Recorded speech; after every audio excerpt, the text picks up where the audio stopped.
तो जय हिंद प्यारे दोस्तों। आज मैंने बिहार पुलिस कांस्टेबल का जीके जीएस का क्वेश्चन पेपर लाया हूँ जो बिहार पुलिस के एग्ज़ाम में क्वेश्चन पूछा गया है।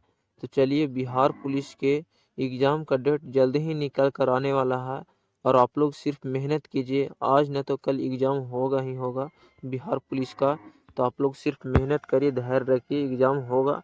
तो चलिए, आप लोग मेहनत करते रहिए लगन से। तो चलिए यहाँ से क्वेश्चन देखता हूँ जीके जीएस का, और लास्ट में मैं मैथ का क्वेश्चन कराऊंगा एक ठो, जो बिहार पुलिस के एग्जाम में क्वेश्चन पूछा गया और उससे संबंधित हर बार क्वेश्चन पूछा जाता है।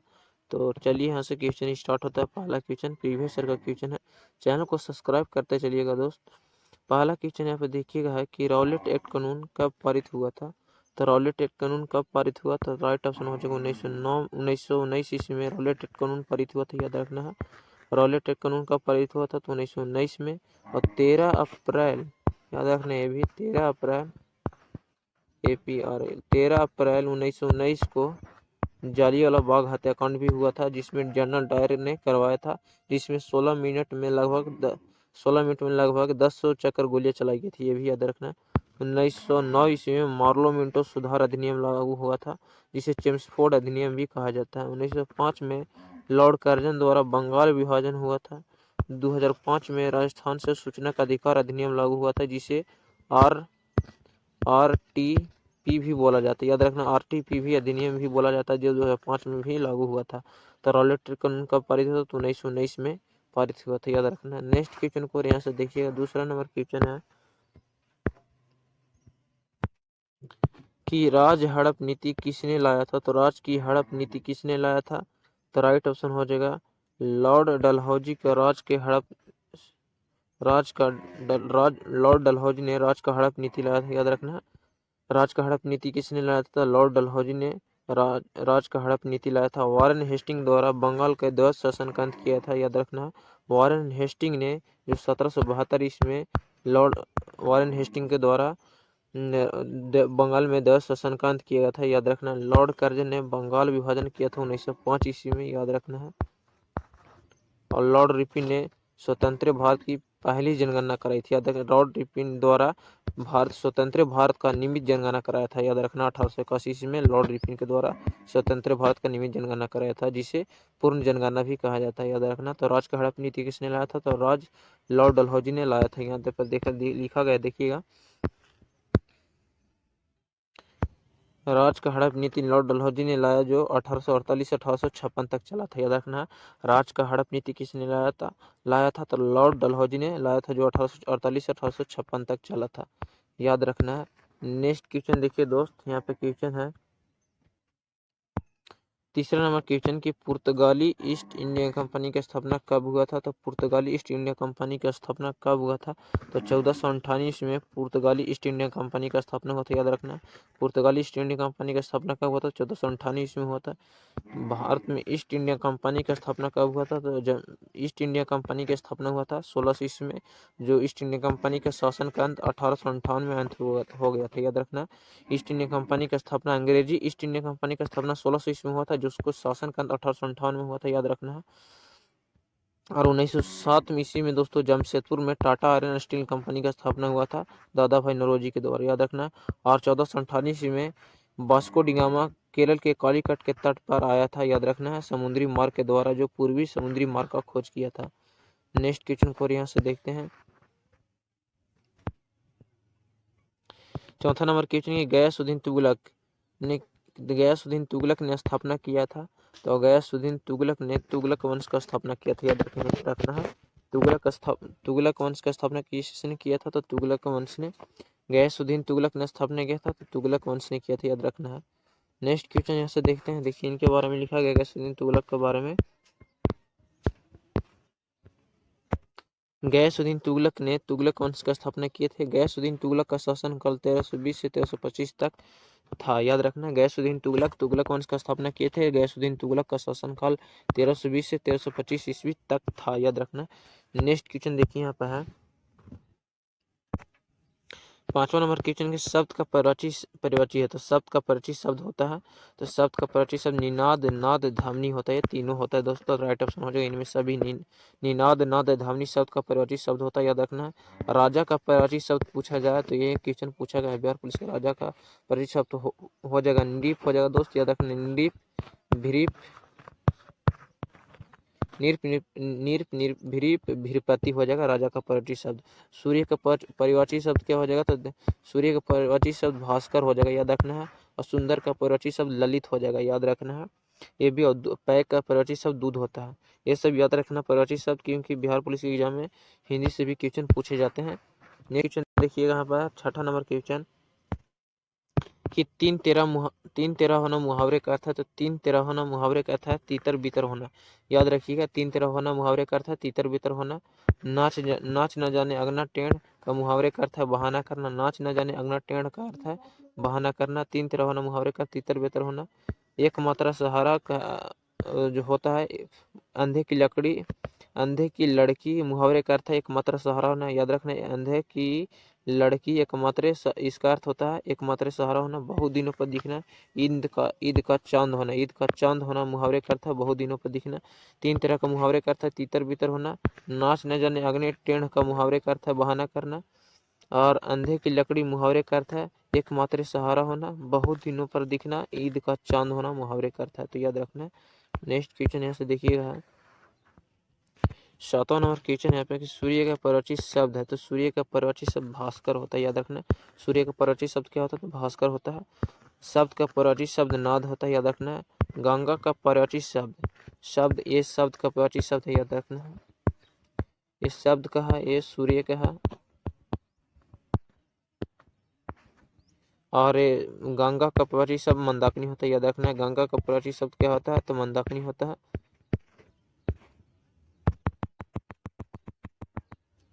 गंगा का परिचित शब्द क्या होता है, तो गंगा का परिचित शब्द होता है मंदाकिनी।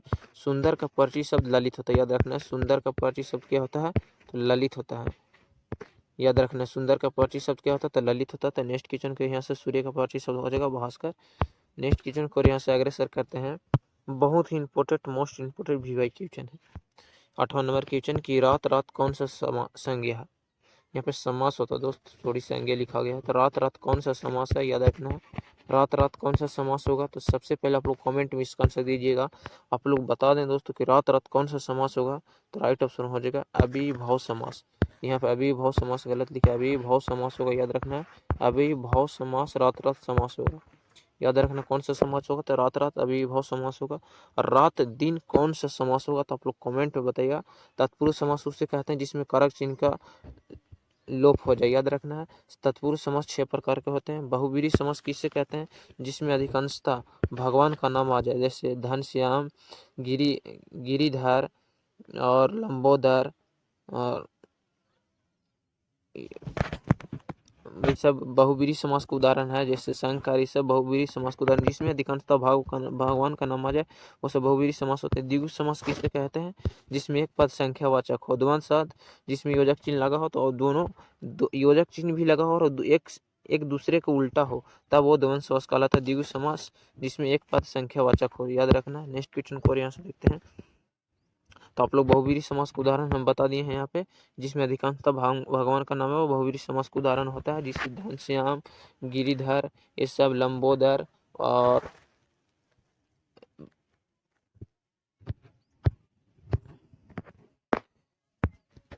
गिरिधर घनश्याम लंबोदर चनन, ये सब बहुव्रीहि समास का उदाहरण, याद रखना है। 9 नंबर क्वेश्चन यहाँ पे कि भारत के मध्य से होकर गुजरने वाली रेखा कहलाती है, तो भारत के मध्य से होकर गुजरने वाली रेखा कर्क रेखा कहलाती है, याद रखना है। भारत के मध्य से होकर गुजरने वाली रेखा कर्क रेखा कहलाती है। कर्क रेखा भारत के 8 राज्यों से होकर गुजरती है, याद रखना है। कर्क रेखा भारत के 8 राज्यों से होकर गुजरती है। मैकमोहन रेखा भारत और चीन की अंतर्राष्ट्रीय सीमा रेखा मैकमोहन रेखा कहलाती है, याद रखें। भारत और पाकिस्तान की सीमा रेखा डुरंड रेखा न, सॉरी दोस्तों, ये डुरंड रेखा किस प्रकार होता है। भारत और चीन का जो अंतर्राष्ट्रीय सीमा रेखा उसे मैकमोहन रेखा कहा जाता है, और भारत के मध्य से होकर गुजरने रेखा कर्क रेखा कहलाती है, याद रखना है। 10वां नंबर क्वेश्चन यहाँ पे देखिएगा, कि एशिया का रोशनी कहा जाता, तो एशिया का रोशनी गौतम बुद्ध को कहा जाता है। याद रखना, गौतम बुद्ध का जन्म 563 ईसा पूर्व में लुम्बानी में हुआ था। लुम्बानी कहाँ है, तो नेपाल में है। तो एशिया का रोशनी गौतम बुद्ध की कहा जाता है, याद रखना है। लाला लाजपत राय को पंजाब का केसरी कहा जाता है, याद रखना है। सरदार पटेल को भारत का बिस्मार्क कहा जाता है या लौह पुरुष के नाम से जाना जाता है। नागार्जुन को भारत का स्टीन कहा जाता है, याद रखना। एशिया का रोशनी गौतम बुद्ध को कहा जाता है, जो गौतम बुद्ध बौद्ध धर्म के संस्थापक हुए। गौतम बुद्ध के बचपन का नाम क्या था, सिद्धार्थ था, याद रखना। नेक्स्ट क्वेश्चन 11 नंबर क्वेश्चन देखिए यहाँ पे कि खजुराहो का समूह मंदिर है, तो खजुराहो का समूह मंदिर मध्य प्रदेश राज्य में स्थित है, याद रखिएगा। पुष्कर मेला, जो पुष्कर है, जो सिर्फ ब्रह्मा का मंदिर है और राजस्थान में है। उड़ीसा में दोस्तों कोणार्क का सूर्य मंदिर है, जिसका निर्माण नरसिंहदेव ने करवाया था। महाराष्ट्र में एलोरा की गुफाएं हैं, तो खजुराहो मंदिर का निर्माण चंदेल के राजाओं ने करवाया था, याद रखना है। चंदेल के राजाओं द्वारा खजुराहो मंदिर का निर्माण करवाया गया था। नेक्स्ट क्वेश्चन देखिए यहाँ पर है, कोणार्क का सूर्य मंदिर नरसिंह देव ने निर्माण करवाया था। 12 नंबर क्वेश्चन के भारत की प्रथम महिला आईपीएस अधिकारी कौन है, तो भारत की प्रथम महिला आईपीएस अधिकारी किरण बेदी थी, याद रखिएगा। किरण बेदी भारत की प्रथम महिला अधिकारी थी।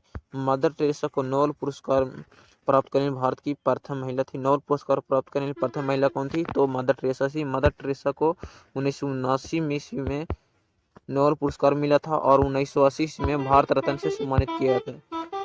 एक साल तुरंत बाद नोबेल पुरस्कार के बाद तुरंत भारत रत्न से सम्मानित किया था। भारत का सर्वोच्च सम्मान से सम्मानित किया था 1980 में।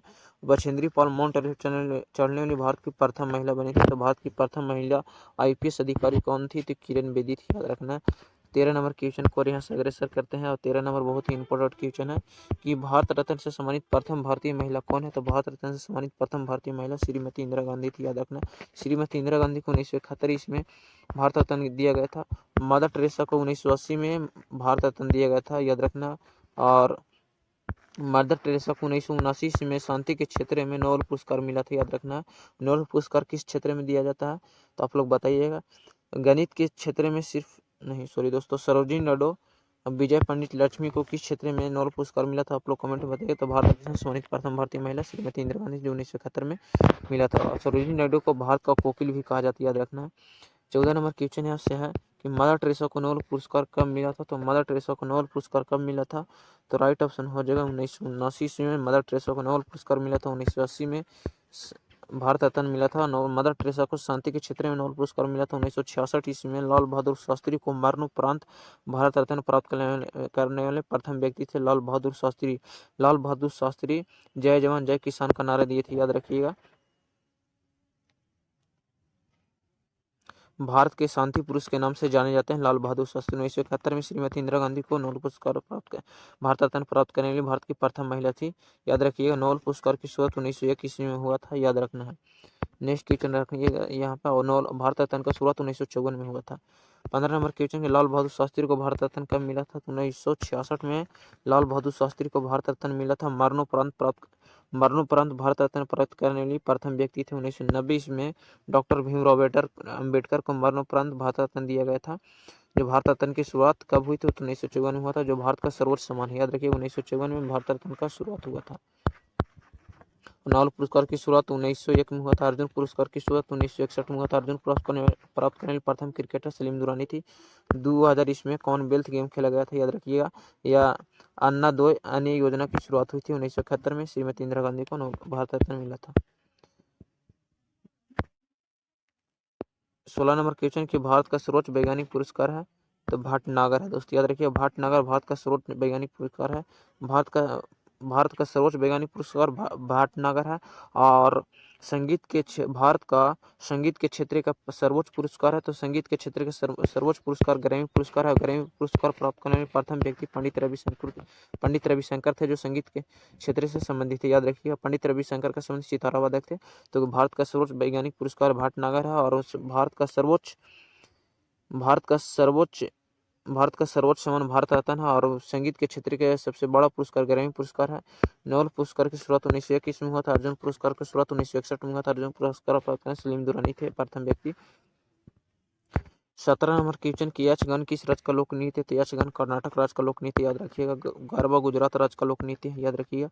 और कथकली केरल राज्य का लोक नृत्य है। राजस्थान का झूमर राजस्थान का लोक नृत्य याद रखिए। तो यक्षगान किस राज्य का लोक नृत्य, तो कर्नाटक का। सरहुल त्यौहार झारखंड में मनाया जाता है, यह भी क्वेश्चन पूछ दिया जाता है। 18 नंबर क्वेश्चन के बाद स्वतंत्र भारत का प्रथम गवर्नर जनरल कौन था, तो स्वतंत्र भारत के प्रथम भारतीय गवर्नर जनरल था सी राजगोपालाचारी, याद रखना है। स्वतंत्र भारत के प्रथम गवर्नर जनरल की बात की जाए तो लॉर्ड माउंटबेटन हो जाएगा, याद रखिएगा। और स्वतंत्र भारत के प्रथम भारतीय गवर्नर जनरल तो सी राजगोपालाचारी हो जाएंगे, याद रखिएगा। स्वतंत्र भारत के प्रथम राष्ट्रपति कौन थे, तो डॉक्टर राजेंद्र प्रसाद थे। तो स्वतंत्र भारत के प्रथम गवर्नर जनरल लॉर्ड माउंटबेटन थे और भारतीय गवर्नर जनरल सी राजगोपालाचारी थे। 19 नंबर क्वेश्चन है यहाँ पे कि रक्त का पीएच मान होता है, तो रक्त का पीएच मान 7.4 होता है, याद रखिएगा। और जो पीएच स्केल होता है दोस्तों, उस पर 1 से 14 तक अंक अंकित रहते हैं, जिसका खोज सोरेनसन ने किया था। और शुद्ध जल का पीएच मान 7 होता है, जो उदासीन के बराबर होता है। 8 9 क्षारीयता को दर्शाता है, याद रखना। तो रक्त का पीएच मान 7.4 होता है। और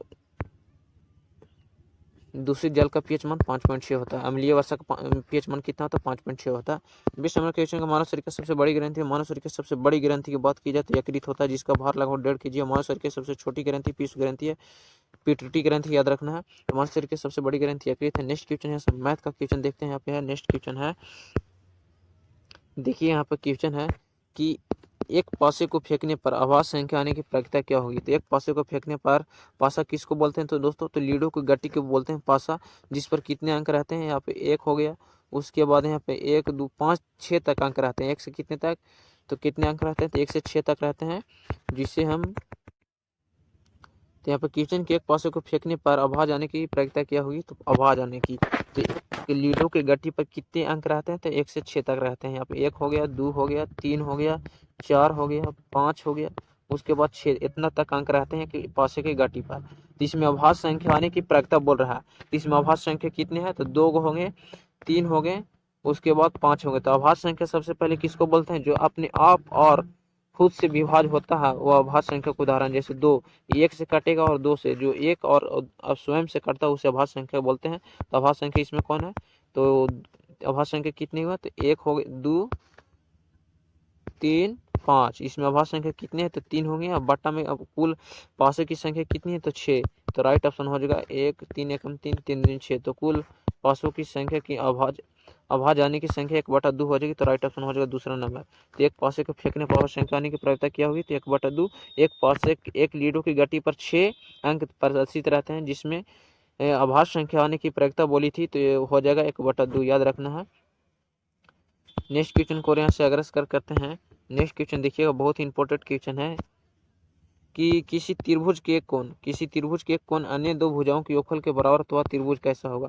तो किसी त्रिभुज के एक कोण अन्य दो भुजाओं के योगफल के बराबर हो तो वह त्रिभुज कैसा होगा। तो यहाँ सबसे पहले देखिएगा कि किसी त्रिभुज के एक कोण, तो ये मान लीजिए कि एक किसी त्रिभुज है, इसमें ए है, बी है, ए सी है। तो मान लीजिए कि एक त्रिभुज 90 डिग्री है, उसके बाद ये 45 बच गए या 60 इस बन गए।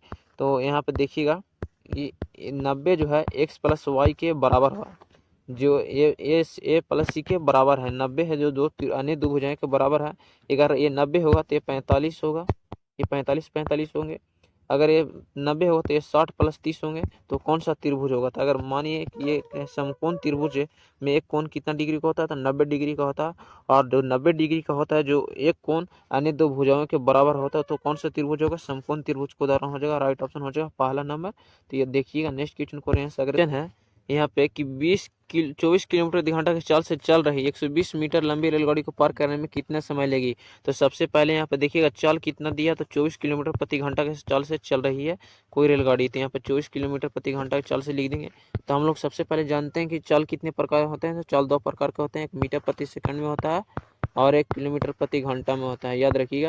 अगर किलोमीटर प्रति घंटा से मीटर प्रति सेकंड से किलोमीटर प्रति घंटा में जाने के लिए 18/5 से गुना करते हैं, और किलोमीटर प्रति घंटा से मीटर प्रति सेकंड में जाने के लिए मतलब 5/18 से गुना करते हैं, भी याद रखिएगा।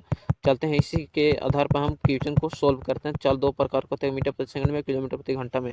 तो यहाँ देखिएगा कितना दिया है, स्पीड दिया है, जो स्पीड 24 किलोमीटर प्रति घंटा के चाल से चल रही है स्पीड से, याद रखना है। 24 किलोमीटर घंटा चाल से चल रही है और डिस्टेंस दिया 120 मीटर लंबी दिया है, डिस्टेंस मीटर में दिया है। तो हम लोग से टाइम पूछ रहा है, तो टाइम बराबर कितना हो जाएगा वाट। तो डिस्टेंस दूरी बराबर सूत्र क्या होता है, दूरी बराबर, दूरी कितना दिया 120, दूरी बराबर फार्मूला होता है चाल गुने समय।